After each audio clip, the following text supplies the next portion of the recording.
आदिवासी सुरगाणा तालुका हा विकासापासून दूरच राहिलेला आहे. येथे आजही आदिवासी कुटुंबांना पोटापाण्यासाठी घर सोडावे लागत आहे.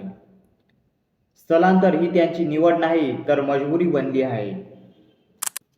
नमस्कार, मी हुशार धूम आदिवासी नंबर 1च्या या स्पेशल व्हिडिओमध्ये तुमचं सहर्ष स्वागत करीत आहे. सुरगाणा तालुक्यामध्ये विविध प्रकारच्या समस्या आहेत. या समस्यांवरती चर्चा कधी झालीच नाही.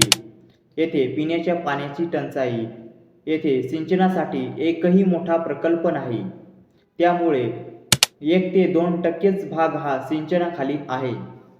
शेती थांबते, काम संपते आणि कुटुंबासह स्थलांतर सुरू होते. रोजगारासाठी आदिवासी मजूर हा गुजरात, केरळ, राजस्थानकडे वळतो. निफाड, दिंडोरी, नाशिकमध्ये द्राक्ष आणि कांद्याच्या हंगामामध्ये काम शोधतो. किती असते त्यांच्या कामाची मजुरी?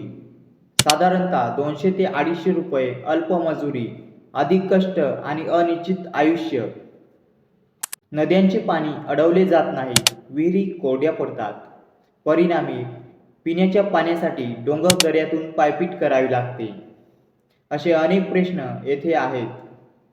या व्हिडिओच्या माध्यमातून आदिवासी मुलांना एकच सांगतो, शिका, संघटित व्हा, संघर्ष करा आणि आपले कुटुंब आर्थिकरित्या सक्षम करा.